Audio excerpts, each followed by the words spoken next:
नमस्कार। Sanskrit online classes में आप सभी का स्वागत है। पिछली क्लास में हमने प्रत्यय के टॉपिक के अंतर्गत तव्यत् प्रत्यय है उसके ऊपर हमने चर्चा की थी, उनके उदाहरणों को हमने स्पष्ट किया था। आज हम अगला जो प्रत्यय है अनियर प्रत्यय उसको लेकर के हम चर्चा करेंगे। तो आइए शुरू करते हैं। अनियर प्रत्यय आज जो हमारा चर्चा का विषय रहेगा वो रहेगा अनियर प्रत्यय। तो देखिए अनियर प्रत्यय की स्थिति क्या होती है। जब अनियर प्रत्यय किसी धातु में जुड़ता है तो उस धातु में किस प्रकार से परिवर्तन होता है उनके नियमों को हम जानेंगे और उदाहरण से हम उसको स्पष्ट करेंगे कि किस प्रकार से अनियर प्रत्यय जब धातु में जुड़ता है तो उससे किस प्रकार से शब्द का निर्माण होता है। तो देखिए अनियर प्रत्यय के पहले नियमों के बारे में जान लेते हैं कि अनियर प्रत्यय जो होता है इससे संबंधित जो सूत्र होगा वह क्या होता है। तो सूत्र हमारा होता है तव्यत् तव्या नियर। तव्यत् तव्या नियर, क्योंकि हमने पहले ही इसके ऊपर बात की थी कि ये जो सूत्र है ये तीन प्रत्ययों में काम में आता है, तव्यत् प्रत्यय में, तव्य प्रत्यय में और अनियर प्रत्यय में। तो हमने पहले तव्यत् प्रत्यय की बात की थी पिछली क्लास में, और तव्यत् में क्या शेष रहा था, तव्य शेष रहता है। तो यहाँ स्थिति दोनों एक जैसी बन गई है, तव्य शेष रहता है। तो हमने तव्यत् प्रत्यय के ऊपर चर्चा कर ली थी।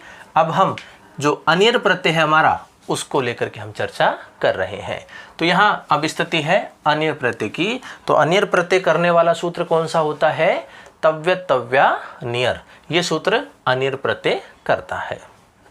अब देखिए अब इसके जो नियम है हमारे अनियर प्रत्यय में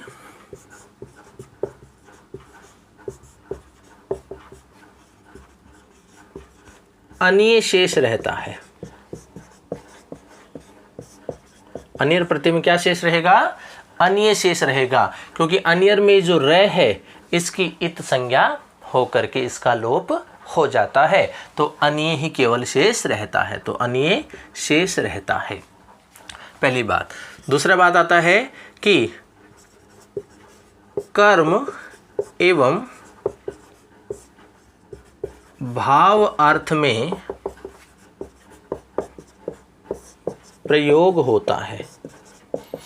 अनिर जो प्रत्यय होता है इसका प्रयोग कहाँ होगा, कर्म एवं भाव अर्थ में होता है। फिर बात आती है चाहिए एवं योग्य अर्थ में प्रयोग होता है। चाहिए एवं योग्य अर्थ में प्रयोग होता है। जहाँ वाक्य के अंतर्गत चाहिए अर्थ वाला या योग्य अर्थ वाला भाव आता है तो वहाँ हम किस प्रत्यय का प्रयोग करते हैं, अनियर प्रत्यय का प्रयोग करते हैं। जैसे हम उदाहरण से करें कि श्रवणीय उपदेश है, सुनने योग्य उपदेश। तो यहाँ योग्य अर्थ भाव आ रहा है, सुनने योग्य उपदेश। तो ऐसी स्थिति में हम क्या करते हैं, अनियर प्रत्यय का प्रयोग करते हैं।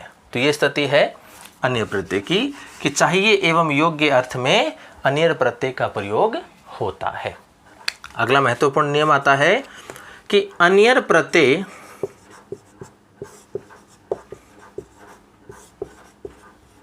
परे रहते, इसका मतलब है कि अनियर प्रत्यय बाद में होगा, कि अनियर प्रत्यय परे रहते धातु की उपधा में स्थित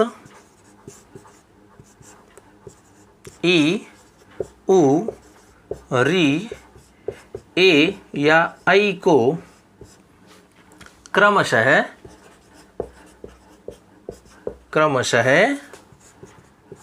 ए, ओ,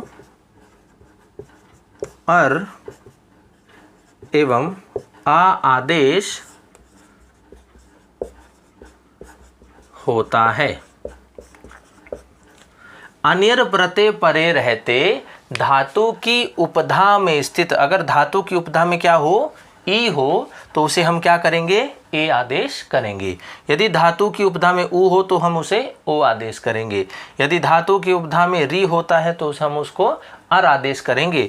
धातु की उपधा में यदि ए या ऐ होता है तो हम उसको आ आदेश करते हैं। ये स्थिति कब होगी, जब अनियर प्रत्यय बाद में होता है। तो ये सबसे महत्वपूर्ण हमारा नियम आता है कि हम जैसे ही अनियर प्रत्यय किसी धातु में जोड़ते हैं तो धातु में अगर इस प्रकार के वर्ण होते हैं तो हम उसमें इस प्रकार से परिवर्तन करते हैं। तो स्थिति आती है हमारी अनियर प्रत्यय की। तो अनियर प्रत्यय के जो नियम है वो है हमारे कि सबसे पहला सूत्र होता है हमारा तव्य तव्या नियर। फिर बात आती है अनियर प्रत्यय में अनीय शेष रहता है। फिर है कि कर्म एवं भाव अर्थ में अनियर प्रत्यय का प्रयोग होता है। और फिर बात आती है कि चाहिए एवं योग्य अर्थ में अनियर प्रत्यय का प्रयोग होता है। और अंत में बात है कि अनियर प्रत्यय परे रहते धातु की उपधा में स्थित, उपधा का मतलब प्रारंभिक जो हमारा स्वर होता है उसकी हम बात करते हैं, उपधा हम उसको मानते हैं कि अनियर प्रत्यय परे रहते धातु की उपधा में स्थित ई, उ, री, ए या ऐ को क्रमशः ए, ओ, अर एवं आ आदेश होता है। तो यहाँ अनियर प्रत्यय में हम किसकी बात करेंगे, केवल उपधा की बात करेंगे। उपधा में अगर इस प्रकार के वर्ण हैं तो हम उसमें ऐसे परिवर्तन करेंगे। तो आइए हम उदाहरण से इस अनियर प्रत्यय को स्पष्ट करते हैं। तो देखिए,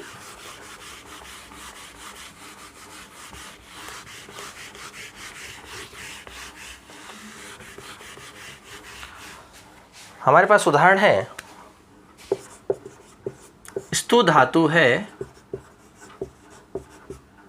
अनियर प्रत्यय है। देखिए अनियर प्रत्यय जहां होगा वहां हमें संधि का जो काम होता है वह भी करना पड़ता है। संधि कार्य भी हमें यहाँ पर करना पड़ेगा क्योंकि स्थिति इस प्रकार से बनेगी कि हमें वहाँ संधि दिखाई देती है। कहीं हमें दीर्घ संधि भी दिखाई देगी, कहीं हमें अयादि आदि संधि भी हमें दिखाई देती है। तो उसके अनुसार भी हम इसमें परिवर्तन करेंगे। तो देखिए हमारे पास है स्तु धातु है, स्तु धातु है और उसमें अनियर प्रत्यय है। तो अब हमें क्या शब्द मिलेगा, तो देखिए अनियर प्रत्यय में क्या शेष रह गया, अनीय शेष रह गया। अब देखिए स्थिति, अब हम बात करते हैं उपधा का जो हमारा नियम था। तो यदि उपधा में क्या हो, ऊ हो, तो यहाँ पर देखिए हमारे पास ऊ है, प्रारंभिक जो अच है वही हमारा उपधा है यहाँ पे। तो ऊ है तो हम ऊ को क्या आदेश करते हैं, ऊ को, ये ऊ है, ऊ को हम क्या आदेश करेंगे, ओ आदेश करेंगे। ओ आदेश करेंगे तो ये स्थिति क्या बन जाएगी, स्तो बन जाएगी। और आगे क्या स्थिति बनी हुई है, ये अनीय लिखा हुआ है। अब देखिए कि यहाँ पहले वाले शब्द के अंत में ओ है, दूसरे वाले शब्द का पहला अक्षर ए है। तो यहाँ किस प्रकार की संधि बन रही है, यहाँ पर संधि बन रही है अयादि संधि की।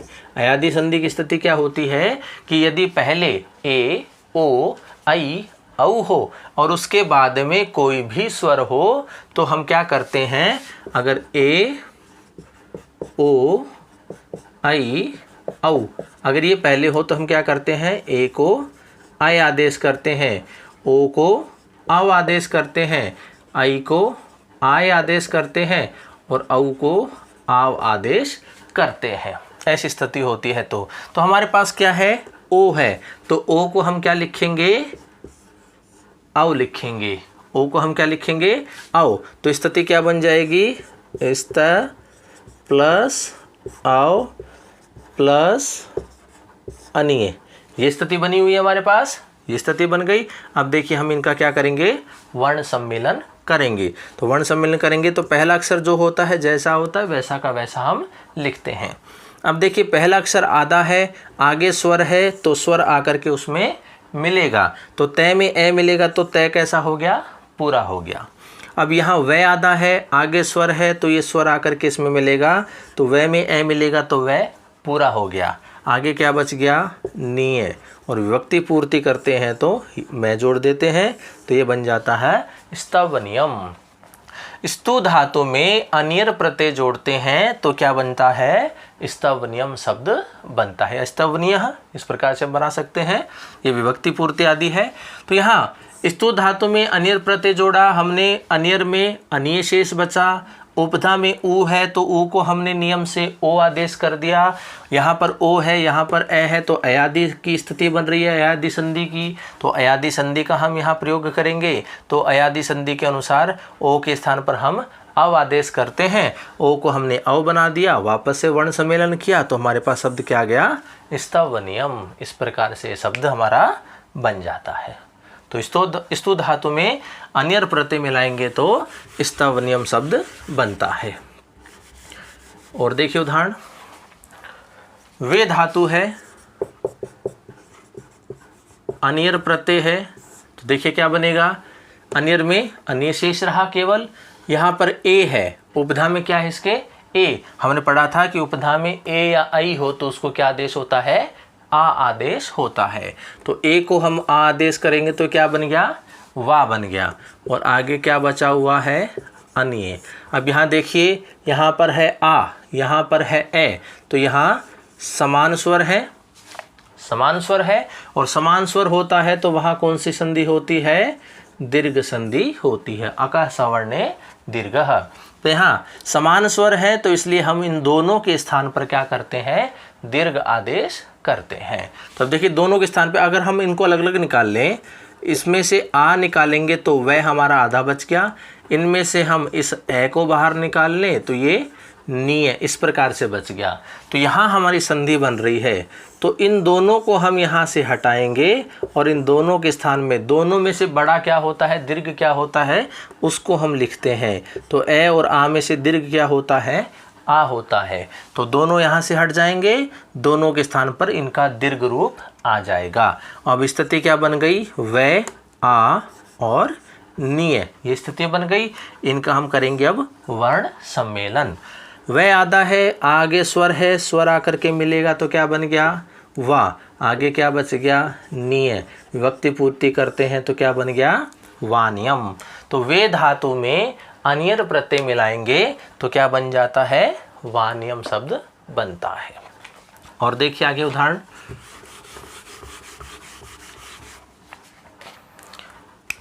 ची धातु है,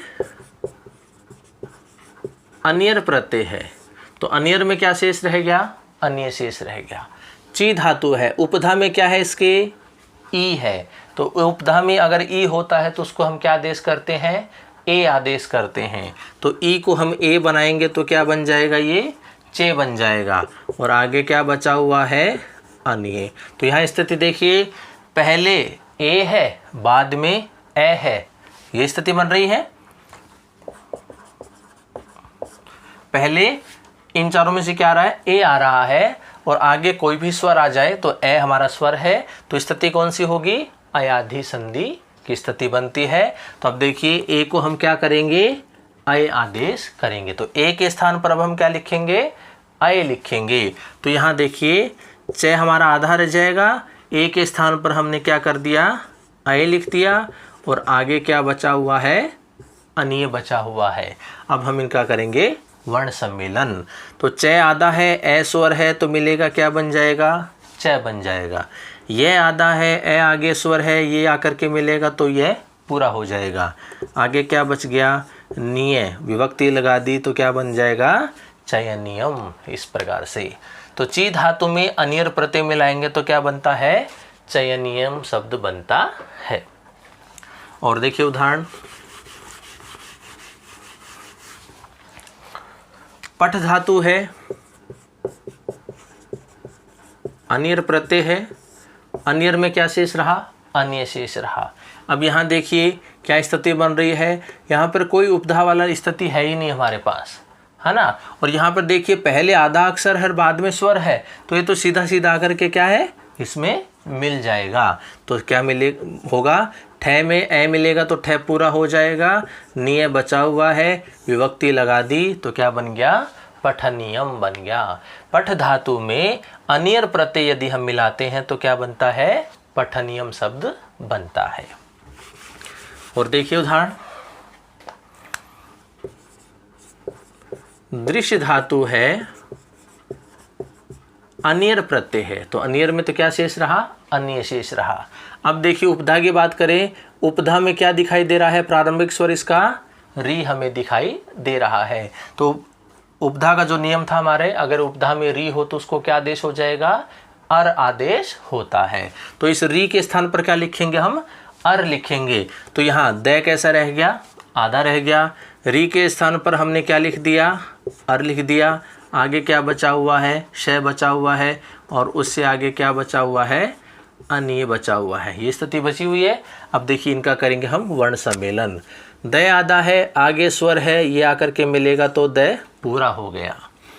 रे आधा है, आगे व्यंजन है तो रे इसके ऊपर जाएगा। रे का नियम यही कहता है कि रे पहले आधा हो और उसके बाद में यदि कोई व्यंजन वर्ण होता है तो रे उसके ऊपर चला जाता है। तो उससे पहले इसको हम पूरा कर लें, क्योंकि यहाँ से आधा है और उसके आगे क्या है, ए स्वर है, तो ये श यहाँ आ जाएगा। अब ये रे कहाँ है, इसके ऊपर चला जाएगा। ऐसी स्थिति बन गई।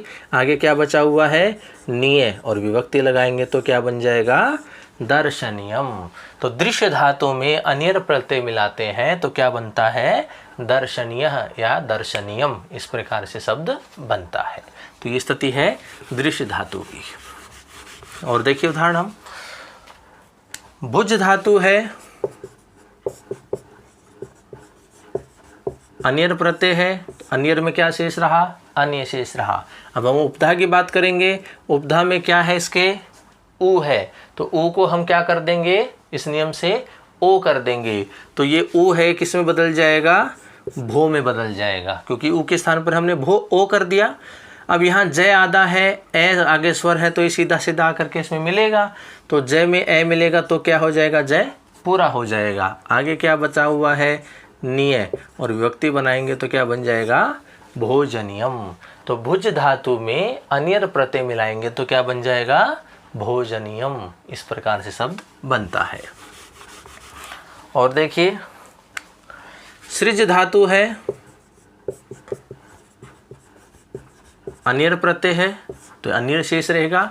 जैसा हमने दृश्य धातु में बनाई थी उसी प्रकार से ये बन जाएगा। तो देखिए उपधा में क्या है, इसके री है, तो री को क्या आदेश हो जाएगा, अर आदेश हो जाएगा। और अब ये आगे जय बचा हुआ है और ये अन्य बचा हुआ है। तो इनका वर्ण सम्मेलन करें हम, तो देखिए से आधा है, आगे स्वर ए है, तो मिलेगा तो से पूरा हो जाएगा। रे आधा है, आगे व्यंजन अक्षर है, तो रे ऊपर जाएगा। उससे पहले हम इसको पूरा कर लें कि जय आधा है पहले और उसके बाद स्वर है, तो ये जय पूरा हो जाएगा और रे अब यहाँ चला जाएगा। आगे क्या बचा हुआ है, निय, और विभक्ति लगाएंगे तो सर्जनियम। तो सृज धातु में अन्यर प्रत्यय मिलाते हैं तो क्या बनता है, सर्जनियम बनता है। और देखिए श्रु धातु है और अन्यर प्रत्यय है, तो अन्यर में क्या शेष रहा, अन्य शेष रहा। अब देखिए उपधा में क्या है, इसके ऊ है, तो ऊ को क्या आदेश हो जाएगा, ओ आदेश हो जाएगा। तो ये क्या बन जाएगा, श्रो प्लस अन्य, ये स्थिति बन गई। तो यहाँ देखिए पहले ओ है, बाद में स्वर है, तो यहाँ स्थिति ये बन रही है। यहाँ ओ है, बाद में स्वर है, तो अब ओ के स्थान पर क्या हो जाएगा, अव आदेश हो जाएगा। तो ओ के स्थान पर हम अव करेंगे तो श्रेय कैसा हो जाएगा, आधा होगा। अब ओ के स्थान पर हम अव आदेश करेंगे और अन्य हमारा आगे बचा हुआ है। अब हम इनका वर्ण सम्मेलन करेंगे। तो श्रेय में ए मिलेगा तो ये क्या स्थिति बन जाएगी, श्रेय पूरा हो जाएगा। वह में ए मिलेगा तो ये पूरा हो जाएगा, वह पूरा हो जाएगा। आगे क्या बचा हुआ है, निय। अब देखिए ये नहीं बनेगा, ये गलत है। अब स्थिति क्या होती है, नए की स्थिति देखिए क्या होती है। अगर नए अंत की ओर आता हो तो उससे पहले यदि री, रे और श, इन तीनों में से कोई भी एक अक्षर पहले आ जाए तो ये जो नए होता है ये किस में बदल जाएगा, ये अणय में बदल जाता है। नए से अणय में बदलने का क्या नियम है, यदि नए से पहले री, रे, श ये अगर आ जाए तो इनमें से कोई भी एक आ जाए तो हम नए को किस में बदल देंगे, अणय में बदल देंगे। तो ये स्थिति यहाँ पर भी है। तो यहाँ देखिए नए बाद में और उससे पहले देखिए रे आ गया। ये जो श्रेय है, श्रेय में क्या मिला हुआ है, रे मिला हुआ है। तो रे पहले आ गया, बाद में न है, तो ये इस रे की वजह से क्या हो जाएगा, न अणे में बदल जाएगा और ये क्या बन जाता है, श्रवणीयम। इस प्रकार से शब्द बनता है। तो यहाँ न से अणे में बदलने का नियम क्या आ रहा है, री र श। यदि ये पहले हो और बाद में न होता है तो न अणे में बदल जाता है। तो ये हम नियम के अनुसार इसको अणे में बदलते हैं। वैसे इसका सूत्र आता है अट कुप वांग नुम वय वाय अपि। अट कुप वांग नुम वय वाय अपि। इस सूत्र की सहायता से न को हम अणे में बदलते हैं। और एक ही नियम आता है री र श। यदि पहले हो इनमें से कोई भी एक तो जो न होता है वो अणे में बदल जाता है। और देखिए विद धातु है, अन्यर प्रत्यय है, तो अन्यर में क्या शेष रहा, अन्य शेष रहा। अब देखिए उपधा में क्या है इसके, ई। तो ई अगर उपधा में है तो हम उसको क्या कर देंगे, ए कर देंगे। तो वी क्या बन जाएगा, वे बन जाएगा। अब देखिए द आधा है, आगे ए स्वर है, आकर के मिलेगा तो द पूरा हो जाएगा। आगे क्या बचा हुआ है, नी है, विभक्ति लगाएंगे तो क्या बन जाएगा, वेदनियम। तो विद धातु में अन्यर प्रत्यय मिलाएंगे तो क्या बन जाएगा, वेदनियम शब्द बनता है। और देखिए दिव धातु अन्यर प्रत्यय, अन्यर में अन्य शेष रहा। अब देखिए उपधा में क्या है, ई। जिस प्रकार हमने विद बनाया था वैसे ये बन जाएगा। उपधा में ई है तो ई को हम क्या कर देंगे, ए आदेश कर देंगे। अब वह आधा है, आगे ए स्वर है तो मिल गई, आकर के मिलेगा तो वह पूरा हो जाएगा और ये बन जाता है देवनियम। तो इस प्रकार से स्थिति बनती है। और देखिए उदाहरण, अगर भू धातु है और अन्यर प्रत्यय है, अगर भू धातु की जगह अस धातु भी हो तब भी इनका एक समान ही शब्द बनता है, क्योंकि अस धातु को ही क्या आदेश हो जाता है, भू आदेश हो जाता है।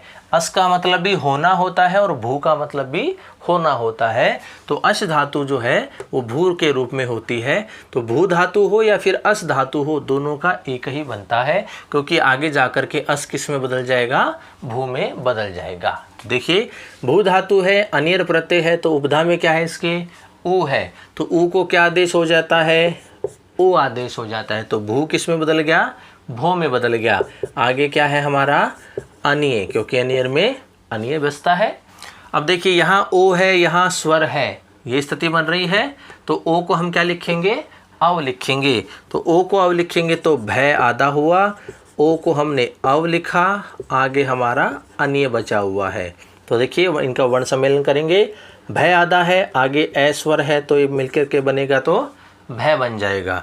ए आधा है, ए आगे स्वर है, मिलेगा तो ये वह बन जाएगा। और इसी प्रकार से बचा हुआ निय और विभक्ति का प्रयोग करेंगे तो क्या बन जाएगा, भवनियम। भू धातु या अश धातु में अन्यर प्रत्यय यदि हम मिलाते हैं तो क्या बनता है, भवनियम शब्द बनता है। तो इस प्रकार से यह है हमारा अन्यर प्रत्यय। तो अन्यर प्रत्यय के नियम कुछ इस प्रकार से हैं कि अन्यर जो प्रत्यय होता है उसका सूत्र आता है तव्य तव्या नियर।